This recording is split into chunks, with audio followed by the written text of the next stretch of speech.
Hey, what's going on in Warhammer World? This is Obsidian Anubis, and I'm back with a Ninth Age brush and fluff video.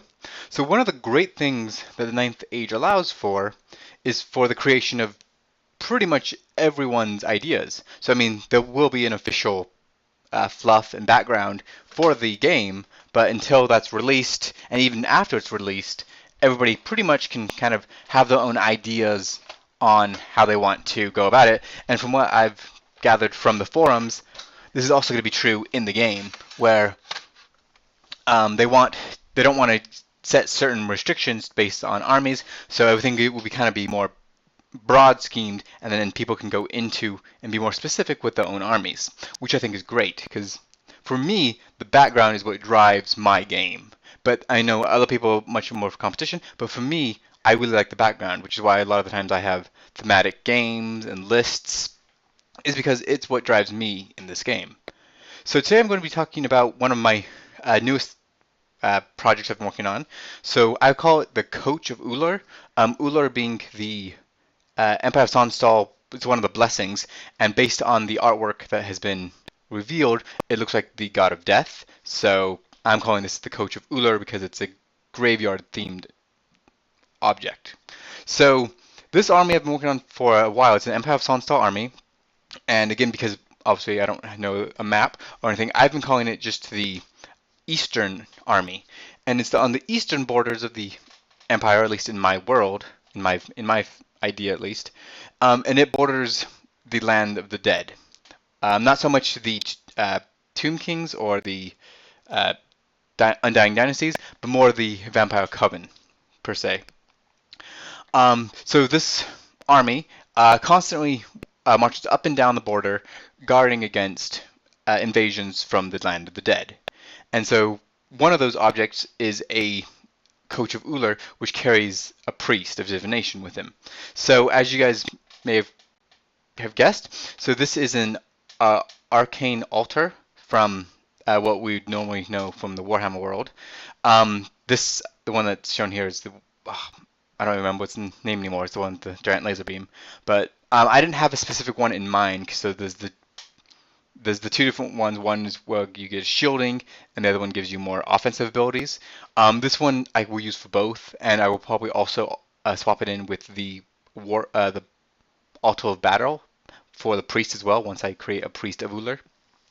But I'll go ahead and kind of show you the pieces I was working with. So this is when I first got it, I spray painted it gray and did some quick highlights with silver, and then I decided to take a snapshot. So this is what pieces I have. So you can see I have the base there from the old Warhammer Arcane Altar, and then I have the Coven Throne kind of set piece. So this is kind of how it started out to be. And then this is after I've done the major painting. I think I've done a one wash on the altar itself, or at least on the steps. Um, Here's kind of a side view of it. You can see that I've still kept the flames more or less white because I'm going to be painting over those. Here's another progression. This is kind of it now. It put together and on its base. You can see I've added the flames now. I've done some more highlighting to it. Here's a side view of it. So you can kind of see in this picture that there's kind of like this gap in the back where there's two stairs and then there's this large gap before it gets to the bottom of the steps. So I wanted to put something there to fill in just instead of leaving it blank. So I decided to go with a coffin.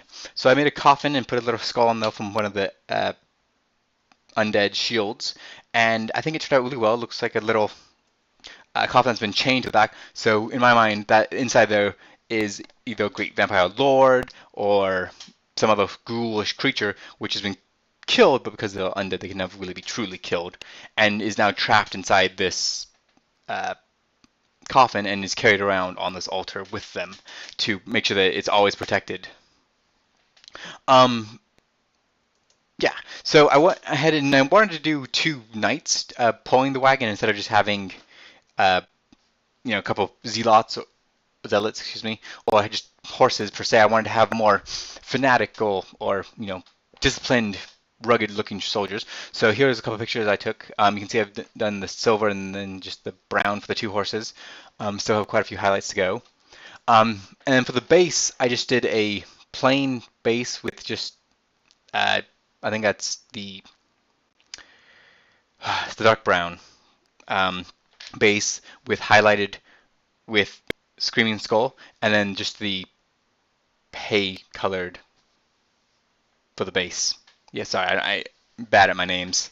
Um, so I mean, I want to keep it real simple. I was thinking originally of maybe putting some like undead hands of skeletons kind of reaching through, but the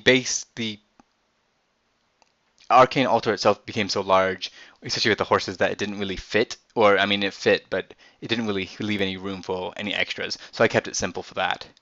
This is what it actually looks like now. So it's now more or less complete. This I still want to do a few more things to it, but more or less this is what it's going to look like. And you can see I've added a wizard actually on top of there, which I painted up special for this. Here's the side view. Here is on the left is the front view, so you can see the two soldiers, and then on the back, the right is the back view. You can kind of see the coffin still. The wizard isn't glued on there. He's just on his base, which is unfinished yet. It's just a black base. Here's another side view. You can kind of see what it looks like. I played around with some chains and some shields. So one of the horse riders has a two-handed weapon. The other one has a scythe, which I felt worked really well with the army I was portraying or trying to theme into this particular list. I don't know, I've uploaded other videos to the Ninth Age forum. One is a group of knights, which I call the Sacred Scythes, which basically look like these two knights just as a group of knights. I also took some quick highlights of the wizard. Again, I haven't quite finished his base, but you can see him in the front, and here's his left side and his right side. I actually added a little bit of color, so I gave his roses red. All the other roses I've used so far, I usually use white, but I wanted to make him pop a little bit more, so I added a little bit more color just to give him a bit more, get more design.